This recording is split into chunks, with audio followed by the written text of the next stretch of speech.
بسم اللہ الرحمن الرحیم اللہم صلی علی سیدنا و مولانا محمد وعلی آل سیدنا محمد صلی اللہ تعالی علیہ وآلہ وسلم اللہم ربنا افتح علینا حکمتک وانشر علینا رحمتک یا ذا الجلال والاکرام۔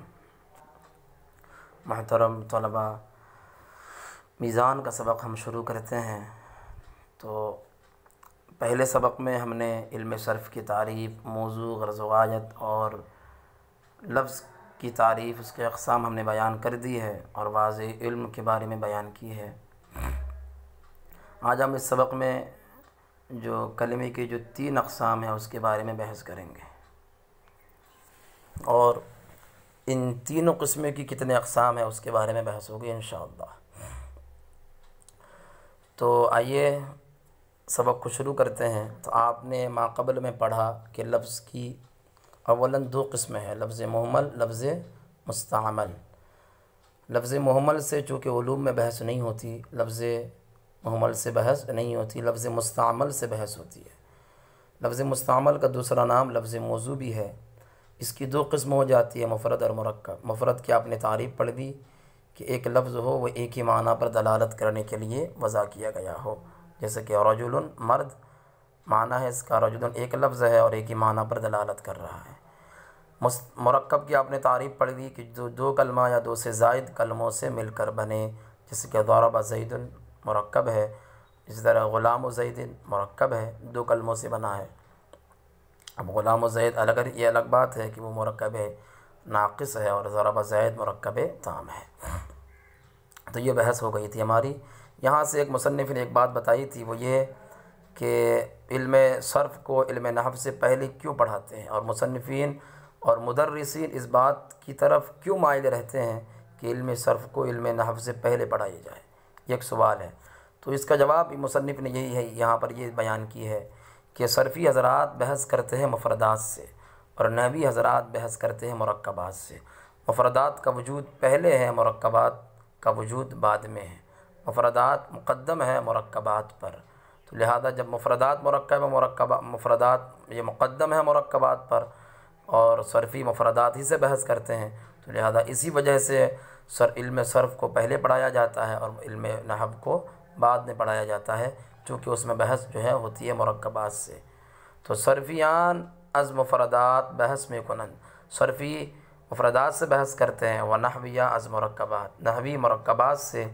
چوں مفرد از مرکب مقدم باشد، جب مفرد مرکب سے مقدم ہے طبعی طور پر، پس بئی وجہ علم صرف را از نحو مقدم می خواند، پس اسی وجہ سے علم صرف کو نحو سے مقدم پڑھایا جاتا ہے، علم صرف کو علم نحو سے پہلے پڑھایا جاتا ہے۔ اب یہاں پر انہوں نے قسم بیان کی۔ مفرد کا دوسرا نام کلمہ ہے، تو مفرد کی تقسیم یعنی کلمے کی تقسیم بیان کی۔ تو کہا کہ کلمے کی 3 قسمیں ہیں، اسم، فعل، حرف۔ آپ تینوں قسموں کی تعریف کو ایک دلیل حصر کے طور پر یاد رکھ سکتے ہیں۔ وہ اس طرح کہ کلمہ یا تو اپنے معنی پر پورا دلالت کرے گا، یعنی اپنا معنی، کلمہ اپنے معنی پر یا تو خود دلالت کرے گا یا خود دلالت نہیں کرے گا۔ اگر کلمہ اپنے معنی پر خود دلالت کرے تو 2 صورتیں، یا تو اس کے ساتھ زمانہ ہوگا یا زمانہ نہیں ہوگا۔ اگر زمانہ نہیں ہے تو وہ اسم ہے، اگر زمانہ ہے تو وہ فعل ہے، اور اگر کلمہ ایسا ہو جو اپنا معنی خود نہ بتائے بلکہ دوسرے کا محتاج ہو تو وہ حرف ہے۔ مصنف کی زبان میں اسم کی تعریف کر لیتے ہیں۔ اسم وہ ایسا کلمہ ہے جو اپنے معنی مستقل پر خود دلالت کرے، جو اپنے پورے معنی پر خود دلالت کرے، اور تینوں زمانوں میں سے یعنی ماضی، حال، مستقبل، تینوں زمانوں میں سے کوئی بھی زمانہ بھی جو ہے اس کے ساتھ ملا ہوا نہ ہو، کوئی بھی زمانہ اس سے ملا نہ ہو۔ تو اور فعل کی مصنف نے تعریف کی کہ فعل وہ ایسا کلمہ ہے جو اپنے معنی پر خود دلالت کرے اور تینوں زمانوں میں سے اس کے ساتھ کوئی زمانہ بھی پایا جائے، تینوں زمانوں میں سے کوئی زمانہ اس سے ملا ہوا ہو، تو یہ فعل ہے۔ حرف کی تعریف کی جو اپنے معنی پر خود دلالت نہ کرے بلکہ جو ہے دوسرے کے ملانے کا محتاج ہو، جب تک اس کے ساتھ دوسرا کلمہ نہیں ملتا اس کا پورا معنی ہمیں سمجھ میں نہیں آتا۔ جیسے کہ اسم کی مصنف نے مثال دی ہے رجل، رجل یہ اسم ہے، کیا اسم ہے، معنی ہے اس کا مرد، اپنا معنی خود بتا رہا ہے، دوسرے کا اپنا معنی بتانے میں محتاج نہیں ہے، لیکن اسم ہے، اس کے ساتھ کوئی زمانہ نہیں پایا جا رہا ہے، زمانہ نہیں پایا جا رہا کہ زمانہ ماضی کا ہو، گزرا ہوا زمانہ ہو، یا حال یا استقبال کا زمانہ ہو، کوئی بھی زمانہ اس کے ساتھ نہیں ہے۔ اب جیسے کہ فعل کی مثال آپ لے لیں، ضرب مارنا، مارا، ضرب مارا، تو مارا یہ کہاں واقع ہو رہا ہے، زمانہ گزشتہ میں، مارنا کہاں پایا جا رہا ہے، گزرے ہوئے زمانے میں۔ تو ضربہ کا ایک تو مارنا خود پایا گیا اور خود اپنا معنی بتا رہا ہے، معنی بتانے میں دوسرے کا محتاج نہیں ہے، اور اس کے ساتھ زمانہ بھی پایا جا رہا ہے، وہ زمانہ بھی کون سا، زمانہ ماضی یعنی گزرا ہوا زمانہ۔ اسی طرح لا یضرب وہ مارتا ہے، حال کا زمانہ پایا جا رہا ہے، حال کا موجودہ زمانہ، اور معنی بتانے میں دوسرے کا محتاج بھی نہیں ہے اور زمانہ بھی پایا جا رہا ہے، تو یہ فعل ہے۔ سوف یضرب ان قریب مارے گا، اس میں زمانہ کون سا پایا جا رہا ہے، مستقبل کا، آنے والا زمانہ، یعنی آنے والے زمانے میں مارے گا، تو یہاں پر بھی زمانہ پایا جا رہا ہے اور معنی بتانے میں کسی دوسرے کلمے کا محتاج بھی نہیں ہے، سوف یضرب ان قریب مارے گا۔ لیکن حرف وہ ایسا کلمہ ہوتا ہے جو اپنا معنی خود نہیں بتاتا بلکہ بتانے میں دوسرے کا محتاج ہوتا ہے، جیسے کہ من ہے، سے، من کا معنی سے، الی معنی تک، علی معنی پر، اسی طرح حل ہے، حل کا معنی کیا، تو یہ ایسے حروف ہے، یہ ایسے کلمات ہے کہ اپنا معنی بتانے میں بھی جو ہے دوسرے کا محتاج ہے، جب تک ان کے ساتھ کسی دوسرے کلمے کو نہ ملایا جائے تب تک ان کا معنی پورا ہمیں سمجھ میں نہیں آتا۔ آپ ترجمہ دیکھ لیں، اسم کلمہ است، اسم وہ کلمہ ہے کہ بر معنی مستقل دلالت بنفسہ کند، جو اپنے پورے معنی پر خود دلالت نہ کرے، خود دلالت کرے، و مقترن بیک از ازمنہ ثلاثہ، بریکٹ میں لکھا ہے ماضی، حال و مستقبل، نباشد چون رجل، اور تینوں زمانوں میں سے، وہ مقترن بیک از ازمنہ ثلاثہ، تینوں زمانوں میں سے ایک کے ساتھ بھی مقترن ملا ہوا نباشد نہ ہو، جیسے رجل معنی مرد۔ فعل وہ کلمہ ہے کہ بر معنی مستقل دلالت بنفسہ کنا، جو اپنے پورے معنی پر خود دلالت کرے، و مقترن بیک از ازمنہ ثلاثہ باشد، اور تینوں زمانوں میں سے کسی ایک زمانے کے ساتھ ملا ہوا ہو، تو اس میں زمانہ نہیں ہوتا، فعل میں زمانہ ہوتا ہے، جیسے کہ ضربہ، اس نے مارا، لا یضرب وہ مارتا ہے، سوف یضرب ان قریب مارے گا۔ حرف کلمہ، حرف وہ کلمہ ہے کہ بر معنی مستقل دلالت بنفسہ نہ کند، جو اپنے پورے معنی پر خود دلالت بھی نہ کرے، بل محتاج باشد بضم ضمیمہ، بلکہ محتاج ہو کسی دوسرے کلمے کے ملانے کا، محتاج ہو دوسرے کلمے کے ملانے کا، تو اپنے پورے معنی پر خود دلالت بھی نہیں کرتا، دوسرے معنی، دوسرے کلمے کا محتاج ہوتا ہے اپنے معنی بتانے میں۔ اب یہ اسم کے کلمے کی تین قسم ہو گئی، اسم، فعل، حرف۔ اب پھر اسم کی جو کلمے کی جو تین قسم ہے، اسم، فعل، حرف، ان تینوں کی تین قسم بیان کی ہے، اور آج ہمارا یہی سبق ہے، ان تمام چیزوں کو بیان کرنے کے بعد ہم سبق کا اختتام کر دیں گے۔ تو فرمایا اسم کی بھی تین قسمیں ہیں، فعل کی بھی تین قسمیں ہیں، امر کی بھی تین قسمیں ہیں، اور فعل کی بھی تین قسمیں ہیں اور حرف کی بھی تین قسمیں ہیں۔ اسم کی بھی تین قسمیں، فعل کی بھی تین قسمیں اور حرف کی بھی تین قسمیں۔ اسم کی تین قسمیں کون کون سی ہے؟ اسم کی تین قسمیں، پہلی قسم مصدر ہے، مشتق ہے، جامد ہے، مصدر، مشتق، جامد۔ مصدر کا لغت میں جو معنی آتا ہے وہ ہے نکلنے کی جگہ، شروع ہونے کی جگہ، اور مصدر کو مصدر بھی اس لیے کہا جاتا ہے کہ اس سے افعال نکلتے ہیں اور اسما نکلتے ہیں، افعال اور اسما دونوں نکلتے ہیں، تو یہ دوسری چیزیں نکلنے کی وجہ سے مصدر کو مصدر کہہ دیا جاتا ہے۔ اور اصطلاحی اعتبار سے مصدر کسے کہا جاتا ہے کہ اس سے کوئی چیز نکلے، اس سے کوئی چیز اشتقاق ہو، بنے، وہ مصدر ہے۔ فارسی میں مصدر کے آخر میں دن یا تن ہوگا، جیسا کہ آپ نے فارسی قواعد کی کتابوں میں پڑھ رکھی ہے کہ فارسی میں مصدر کے آخر میں کیا ہوتا ہے؟ دن یا تن مصدر کی علامت ہے، جیسے کہ کردن ہے، نششتن ہے، دن یا تن ہے، یہ مصدر ہے۔ پھر انہوں نے مشتق کی تعریف کی، اور یہاں پر مشتق سے مراد اسم مشتق ہے۔ اسم مشتق کی تعریف کی، اسم مشتق وہ اسم ہے جو کہ مصدر سے بالواسطہ اشتقاق کیا گیا ہو، مصدر سے بالواسطہ اشتقاق کیا گیا ہو، مصدر سے واسطے کے ذریعے اشتقاق کیا گیا ہو، یعنی مصدر سے واسطے کے ذریعے نکلا ہو، یہ آپ سمجھ لیں، تو یہ اسم مشتق ہے۔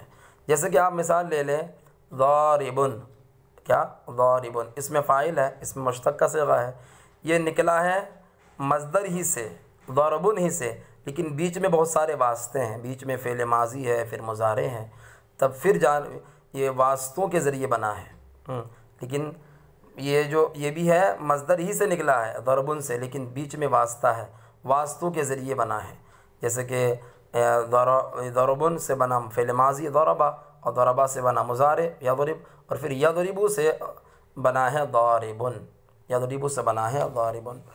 تو ضاربن حقیقت میں تو ضربن ہی سے بنا ہے، لیکن بیچ میں واسطہ ہے، کیا ہے؟ واسطہ۔ تو مصدر سے اسم مشتق وہ ہے جو کہ مصدر سے بالواسطہ اشتقاق ہو، بالواسطہ اشتقاق کیا گیا ہو۔ اب انہوں نے پھر تنبیہ میں ایک بات ذکر کی جو بہت فائدے کی ہے کہ مشتق اس میں نہیں لگائیں گے، مشتق جو ہے خالی مشتق نکلنے، جو نکلے، تو نکلنے میں فعل اور اسم دونوں برابر ہیں، مصدر سے کیا ہے؟ دونوں برابر ہیں، مشتق فعل کو بھی کہیں گے، مشتق اسم کو بھی کہیں گے، ہاں، مشتق افعال بھی ہوتے ہیں اور مشتق اسماء بھی ہوتے ہیں۔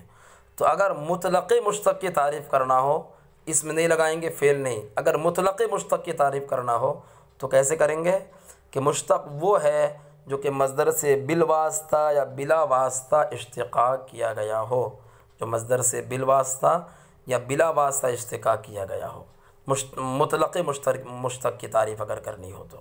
لیکن اگر اسم مشتق کی تعریف کرنی ہو تو تعریف اس طرح ہوگی کہ جو مصدر سے بالواسطہ اشتقاق کیا گیا ہو، لیکن اگر مطلق مشتق کی تعریف کرنی ہو تو کیا کہیں گے کہ جو مصدر سے بالواسطہ یا بلا واسطہ اشتقاق کیا گیا ہو۔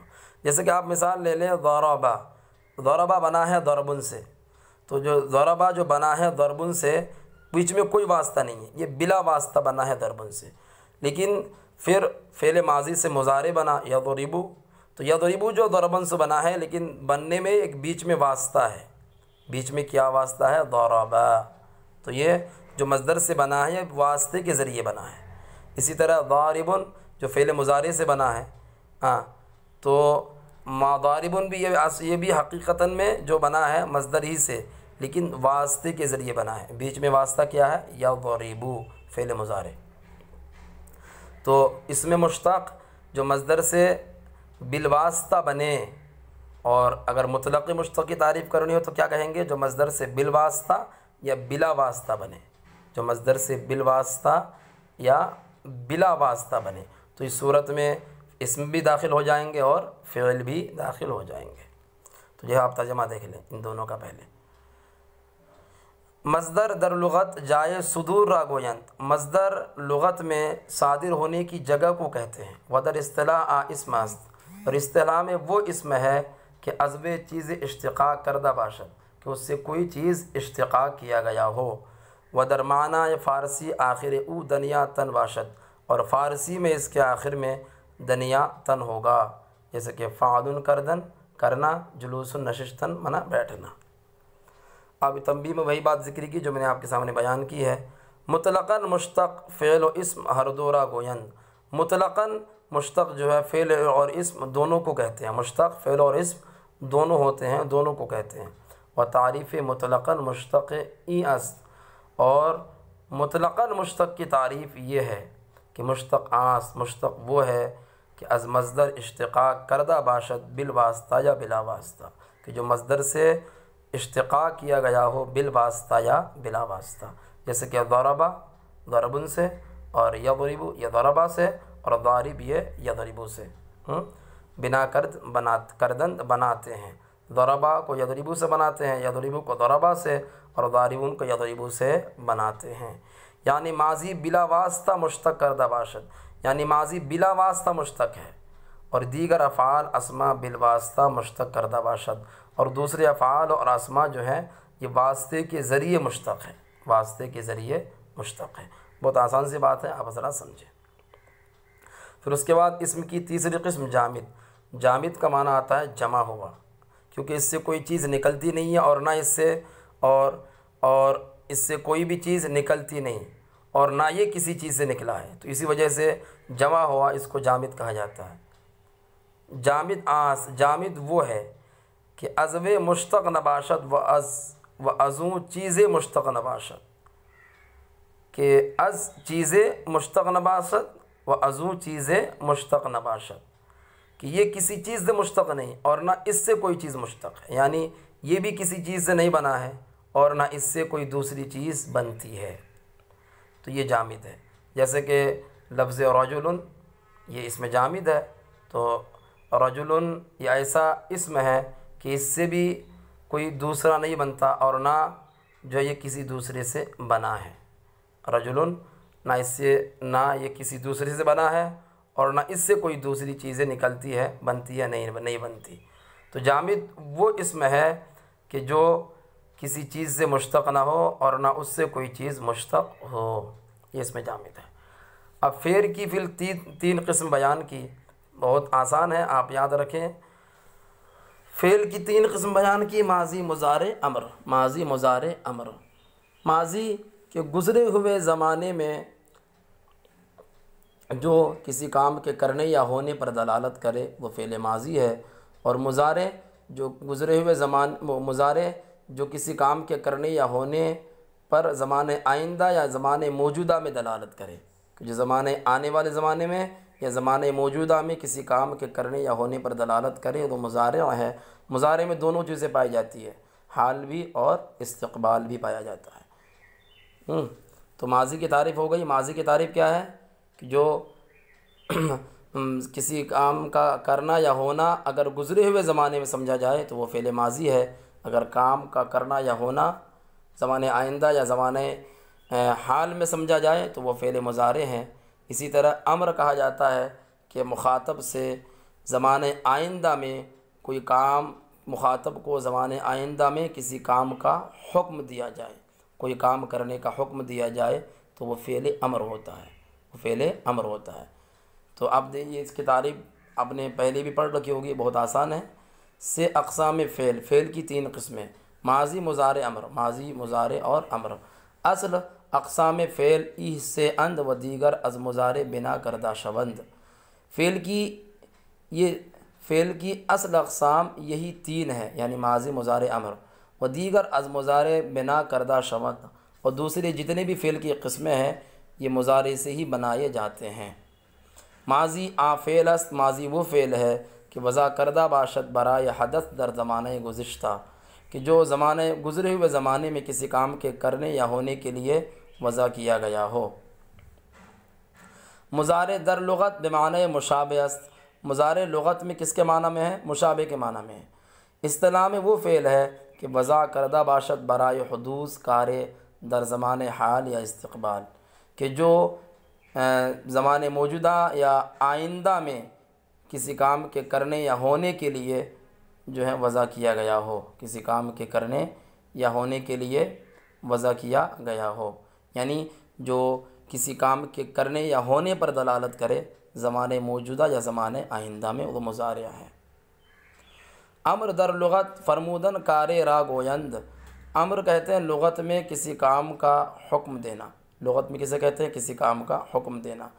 اصطلاح میں امر در لغت فرمودن کار را گویند، امر لغت میں کسی کام کا حکم دینے کو کہتے ہیں۔ و در اصطلاح فعل است، اور اصطلاح میں وہ فعل ہے کہ موضوع باشد برائے طلب از مخاطب، کہ مخاطب سے کوئی کام طلب کرنے کے لیے وضع کیا گیا ہو، یعنی زمانے آئندہ میں مخاطب کو کسی کام کا حکم دیا جائے، مخاطب کو کسی کام کا حکم دینے کو زمانے آئندہ میں امر کہتے ہیں۔ جیسے آپ نے کسی سے کہا کہ اضرب تو مار، تو آپ نے اس کو مارنے کا حکم دیا۔ کہاں پر مارنا آپ نے طلب کیا؟ کون سے زمانے میں؟ آئندہ زمانے میں، کہ تو مار، جو آپ کا مخاطب ہے، تو آپ نے اس سے مارنا جو طلب کیا یہ زمانے آئندہ میں ہے، اور یہی فعل امر ہے۔ تو امر مخاطب سے کوئی کام طلب کرنے کے لیے جو وضع کیا گیا ہو زمانے آئندہ میں، وہ فعل امر ہے۔ تو فعل کی تین قسم ہو گئی، فعل ماضی، فعل مضارع، فعل امر۔ اب حرف کی تین قسمیں ہیں۔ حرف کی تین قسمیں آپ یاد رکھیں کہ جب حروف کو ان کے ناموں کے ساتھ شمار کیا جائے، جیسے کہ ہم یہ کہیں الف با تا ثا جیم ہا، اسی طرح اگر ہم حروف کو شمار کریں الف البا الجیم، اسی طرح، تو یہ تمام حروف حروف تہجی کہلاتے ہیں۔ کیا کہلاتے ہیں؟ یا حروف ہجائیہ کہلاتے ہیں۔ جب حروف کلمے کا جز بن جائے تو اس کو حروف مبانی کہتے ہیں۔ جیسے کہ ضربا، ضربا میں با یہ کلمے کا جز ہے، با ضربا کا جز ہے۔ ضربا ایک کلمہ ہے، لیکن جو ضربا کلمہ ہے ان کلموں میں سے ضربا ایک کلمہ ہے، اور یہ تین حرفوں سے مل کر ایک کلمہ بنا ہے، اور انہی تین حرفوں میں سے ایک حرف ہے با، اور یہ با ضربا کا جز ہے، تو یہ کلمے کا جز ہوا۔ جب حروف کلمے کے جز بن جائے تو ان کو حروف مبانی کہتے ہیں، اور جب حروف معانی پر دلالت کرے تو ان کو حروف معانی کہا جاتا ہے۔ جب حروف معانی پر دلالت کرے تو کیا کہتے ہیں؟ حروف معانی۔ جیسے کہ مررت بزید، میں زید کے پاس سے گزرا، میں زید کے پاس سے گزرا، تو اس میں آپ دیکھیں مررت بزید میں زید کے پاس سے گزرا، تو اس میں با جو ہے، با زید کے پاس سے گزرا، یہ ساتھ کا معنی پیدا کر رہا ہے۔ کس کا؟ ساتھ کا معنی دے رہا ہے۔ تو جب حروف معانی پر، جو حروف معانی پر دلالت کرے ان کو حروف معانی کہتے ہیں، ان کو حروف معانی کہتے ہیں۔ اور تو آپ ترجمہ دیکھ لیں اس کا۔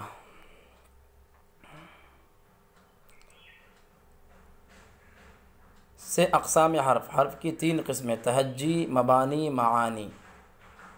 تہجی یا ہجا دونوں بولتے ہیں اس کو۔ چوں حروف را باسما آہا شمار کردہ باشد، جب حروف کو ان کے ناموں کے ساتھ شمار کیے جائیں، مثلا البا الجیم، تو ان کو حروف ہجائیہ کہا جاتا ہے۔ مبانی، چوں حروف جز کلمہ باشد، جب حروف کلمے کے جز بن جائے، آہارا مبانی گویند، تو ان کو حروف مبانی کہتے ہیں۔ جیسے کہ با ضرب زید میں، ضرب زید میں، تو با یہ ایک جز ہے کلمے کا، کلمے کا جز ہے۔